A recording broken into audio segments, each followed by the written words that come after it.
کہ جہنمیوں کو جب جہنم میں ڈال دیا جائے گا تو اللہ رب العزت پوچھے گا کہ اے جہنم کیا تو بھر گئی؟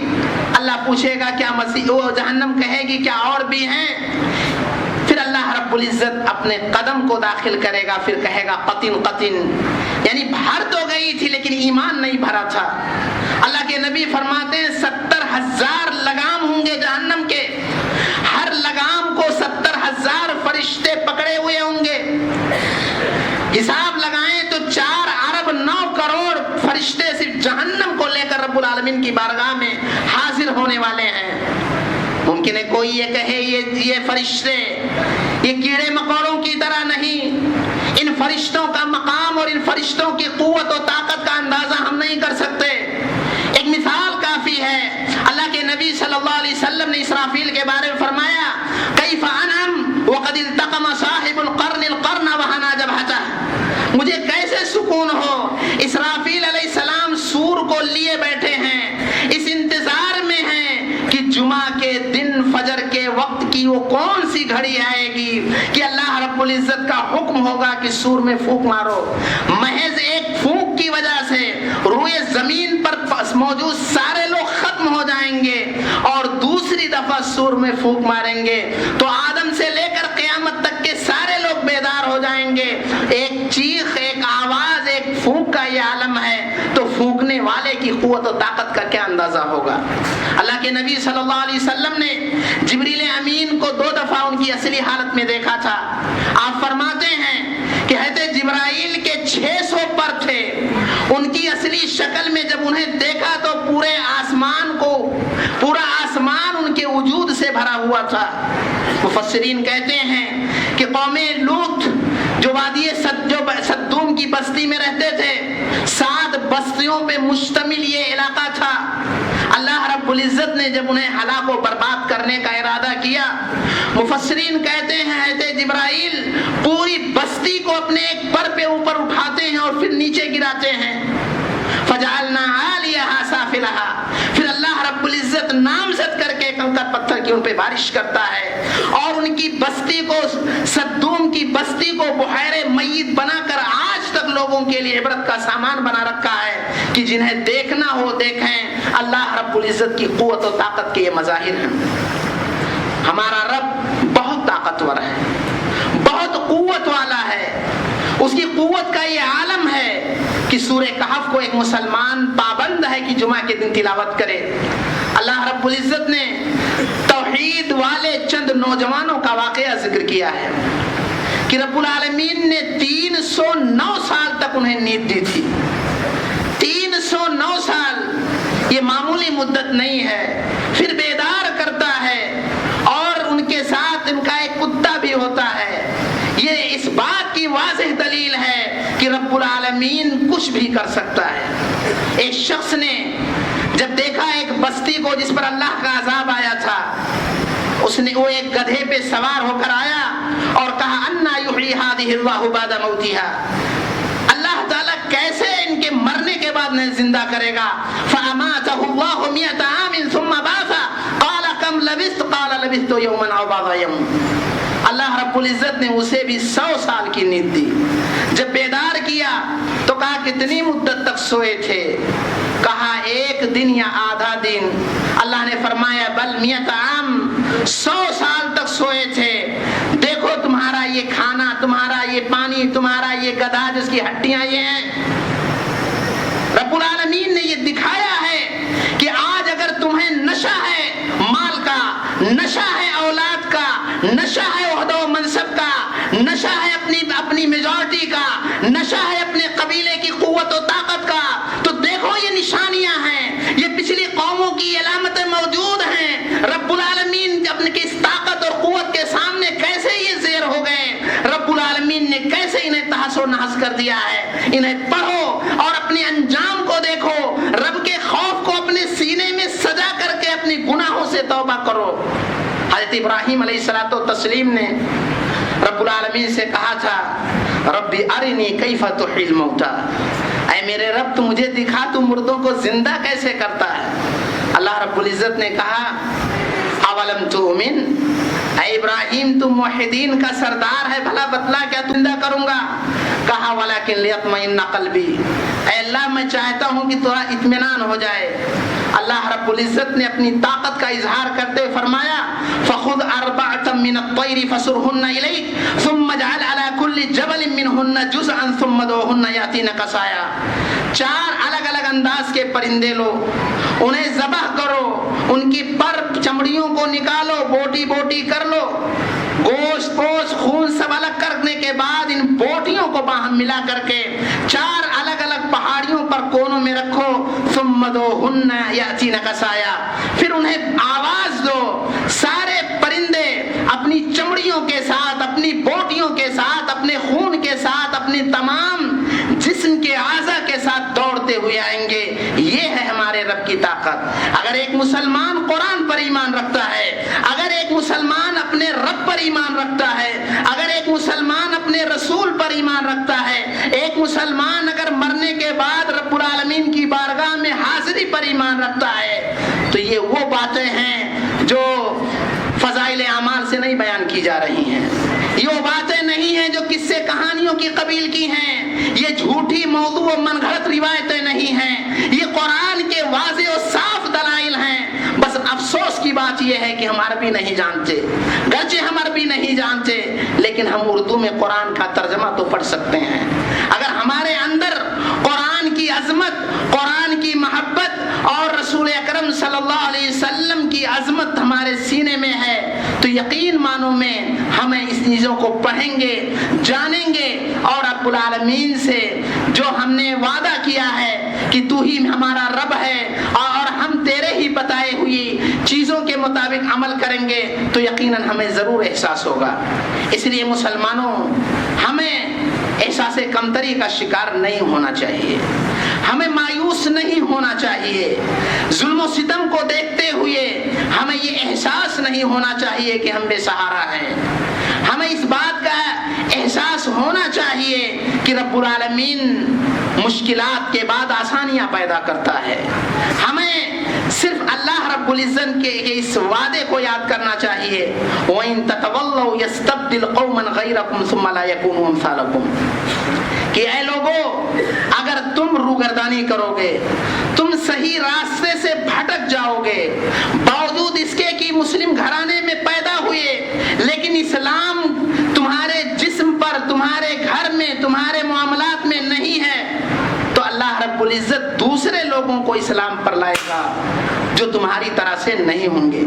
اس لیے مسلمانوں ہمیں رب العالمین کی قدرت کو، اس کی شان و شوکت کو سمجھنا چاہیے، یہ احساس زندہ رکھنا چاہیے کہ اللہ رب العزت غافل نہیں ہے، ہر چیز پر اس کی نظر ہے، علیم بذات الصدور ہے۔ رات کی تاریکی میں کالے پہاڑ پر کالی چونٹی اگر رینگتی ہے تو اس کی آواز کو ہمارا رب سنتا ہے۔ سیدہ عائشہ رضی اللہ تعالی عنہا نے رب العالمین کی قدرت کا اظہار کرتے ہوئے فرمایا سبحان الذی وسع سمعہ الاصوات۔ سورہ مجادلہ کی یہ ابتدائی آیت جب نازل ہوئی قد سمع اللہ قول التي تجادلك في زوجها وتشتكي الى الله والله يسمع تحاوركما، ایک خاتون جن کا نام خولہ بنت ثعلبہ تھا، یہ اللہ کے نبی صلی اللہ علیہ وسلم کے پاس اپنے شوہر کی شکایت درج کرنے کے لیے آئیں۔ مفسرین کے بقول ان کے 8 بچے تھے، ان کے شوہر نے جیسے آج لوگ ایک مجلس میں 3 طلاق دے کر کے پریشان ہوتے ہیں، ایسے اس زمانے میں یہ تھا زہار کا مسئلہ، کہہ دیتے تھے انت علیہ کا ظہر امی، تو میرے لیے میری ماں کی پیٹھ کی طرح سے ہے، اور اس طرح سے میاں بیوی جدائی ہو جاتی تھی۔ یہ خاتون آ کر نبی صلی اللہ علیہ وسلم سے بحث کر رہی ہے میرا قصور کیا ہے، میرے شوہر نے یہ کہا پھر میں جدا کیسے ہوں، یہ گفتگو ہو رہی ہے۔ اور اسی پس منظر میں یہ آیت نازل ہوئی کہ اللہ نے سن لیا اس خاتون کی بات جو اپنے شوہر سے متعلق آپ سے جھگڑ رہی ہے، واللہ یسمع تحاورکم، اللہ تم دونوں کی باتوں کو سن رہا تھا۔ سیدہ عائشہ رضی اللہ تعالی عنہا جن کا گھر بہت چھوٹا تھا، اس کی دلیل یہ ہے کہ صرف 3 قبروں کے بعد تھوڑی سی جگہ بچی ہوئی ہے، عائشہ رضی اللہ کہہ رہی ہیں میں گھر کے ایک کونے میں ہوں اور دوسرے کونے میں یہ خاتون نبی صلی اللہ علیہ وسلم سے بحث کر رہی ہے، میرے کان تک برابر بات نہیں پہنچ رہی ہے کہ کس مسئلے میں یہ گفتگو کر رہی ہے۔ پاک ہے وہ ذات جو ساتوں آسمان کے اوپر ہے، وہاں سے کہہ رہا ہے کہ تحقیق کی اللہ نے سن لی اس خاتون کی بات جو اپنے شوہر سے متعلق آپ سے جھگڑ رہی ہے۔ اس لیے مسلمانوں، یہ بہت بڑی دولت ہے کہ ہم کو ایمان کی دولت ملی ہے۔ یہ دنیا کی سب سے بڑی طاقت اور قوت ہے کہ ہمیں ایمان و اسلام ملا ہوا ہے، لیکن یہ انتہائی بدنصیبی کی بات یہ ہے کہ ہم جس رب پر ایمان رکھتے ہیں اس رب کو نہیں پہچانتے۔ جس رب پر ہم ایمان رکھتے ہیں اس کی قدرت کا اندازہ ہمیں نہیں ہے، اور اگر اندازہ ہوتا تو ہماری حالت یہ نہ ہوتی کہ دنیا کے لوگ ہمیں سب سے کمتر سمجھتے، ہم پر جس طرح سے چاہتے حملہ کرتے، جس طرح سے چاہتے تہمتیں لگاتے۔ اس لیے ضرورت ہے کہ ہم اپنے رب کو پہچانیں تاکہ دنیا میں باعزت رہیں، قبر کے سوالات بھی آسان ہوں اور آخرت میں بھی باعزت رہیں۔ اللہ رب العزت سے دعا ہے کہ الہ العالمین تو ہم مسلمانوں پہ رحم فرما، الہ العالمین تو ہم مسلمانوں کو اصلاح کی توفیق عطا فرما۔ الہ العالمین آج مسلمانوں کی جو حیثیت اہل کفر کی نگاہوں میں جو گھٹ چکی ہے، اے اللہ تو ان کی قوت اور طاقت اور ان کے رعب و دبدبے کو دشمنوں کے دلوں میں بٹھا۔ اے اللہ ہم میں جو مظلوم ہیں تو انہیں ظلم سے آزاد فرما۔ الہ العالمین دشمنان اسلام کو تو زیر فرما دے۔ اے اللہ تو مسجد اقصی کو خبیث یہودیوں کے شر سے محفوظ رکھ۔ اے اللہ تو فلسطین کو آزاد فرما۔ اے اللہ دنیا کے تمام مسلمانوں کی تو دستگیری فرما۔ الہ العالمین جو منافقین مسلمانوں کی مدد کے نام پر مسلمانوں کو برباد کر رہے ہیں، اے اللہ تو انہیں عبرتناک سزا دے۔ اے اللہ تو فلسطین کے مسلمانوں کی دستگیری فرما، ان کے مریضوں کو شفا یاب فرما، ان کے یتیموں، بیواؤں اور مریضوں کی تو مدد فرما۔ اے اللہ تو مسلمانوں کی صفوں میں اتحاد پیدا فرما۔ الہ العالمین تو اسلامی حکومتوں کو قوت و طاقت فرما۔ الہ العالمین تو مسلمانوں کو یہ توفیق دے کہ وہ اپنی زندگی میں اپنے رسول کی سنت کو نافذ کر سکیں۔ آمین۔ بارک اللہ لنا ولکم فی القرآن العظیم ونفعنی وإیاکم بالآیات والذکر الحکیم، انہ تعالی جواد کریم ملک بر رؤوف رحیم۔